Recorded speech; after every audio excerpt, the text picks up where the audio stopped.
بار ایسا ہوا ہے کہ ایک چھوٹی سی جماعت بڑی جماعت پر اللہ تعالیٰ کی توفیق سے غالب آ گئی. 313 غیر مسلح افراد رسول اللہ صلی اللہ علیہ وسلم کی بدری جماعت، اللہ تعالیٰ نے 1000 مسلح لوگوں پر غلبہ دے دیا، اور قرآن نے اس کو یوم الفرقان کہا اس بدر والے دن.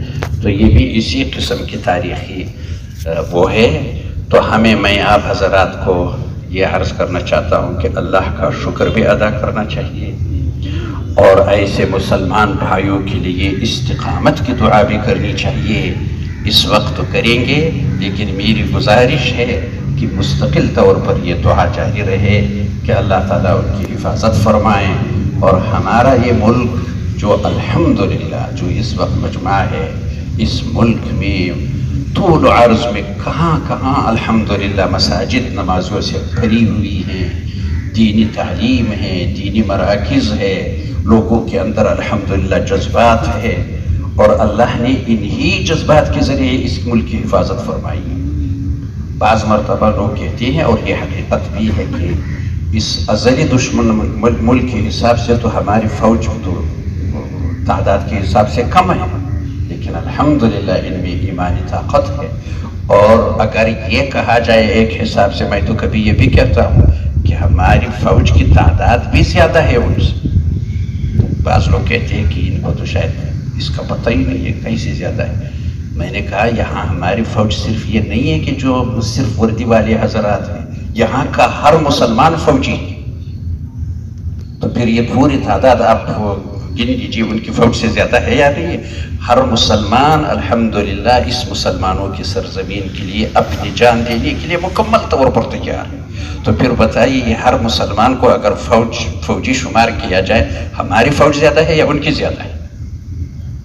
تو الحمدللہ اللہ تعالیٰ اس جذبے کو برقرار رکھے، اللہ تعالیٰ اس ملک کی بھی حفاظت فرمائے، یہاں کی دینی جذبے کو تاروز قیامت قائم رکھے، اور وہاں پر بھی جس مقصد کے لیے قربانیاں دی گئی ہے اللہ تعالیٰ ہر قسم کے مکر و فریب سے، سازشوں سے اللہ تعالیٰ محفوظ فرمائے.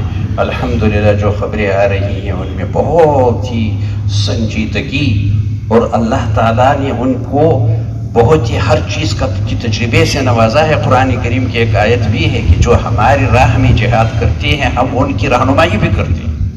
اللہ رہنمائی بھی فرماتے رہے، اللہ ان کی حفاظت بھی فرماتے رہے. ایک دعا کرتے ہیں، اس کے بعد آپ حضرات اپنی نماز پڑھ لیجیے. چند منٹ میں نے آپ حضرات کے لیے لیے، اور یہ میں ضروری سمجھ رہا تھا.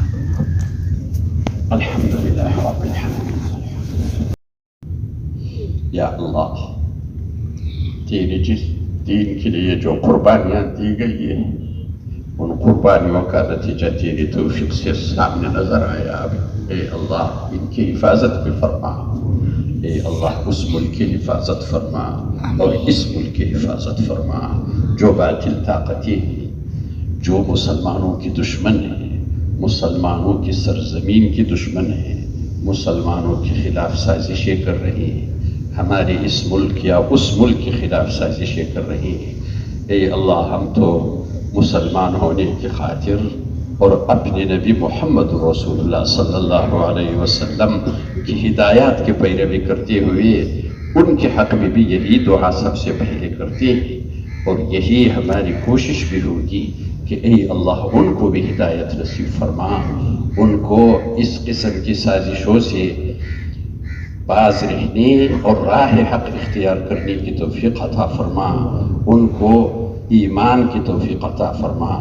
اور اے اللہ اگر ان کے حق میں ہدایت مقدر نہیں، ہمارے اس ملک کے خلاف یا کہیں بھی جو مسلمانوں کے خلاف سازشیں کرتے ہیں ان سے باز نہیں آتے، اے اللہ ایسے باطل قوتوں کو جیسے کہ سابقہ تاریخ میں عاد و سمود اور لوط علیہ السلام کے قوم اور فرعون اور اس کے قوم کو نیست و نابود کر دیا ہے، اسی طرح ان کو بھی نیست و نابود فرما.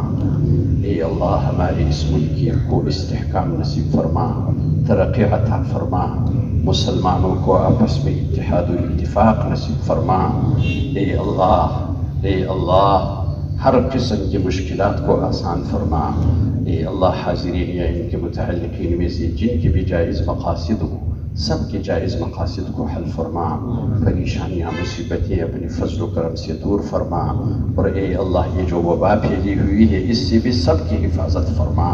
وصلی اللہ تعالی علی سیدنا و نبینا محمد وعلى آلہ وصحبہ اجمعین، والحمد للہ رب العالمین برحمتہ۔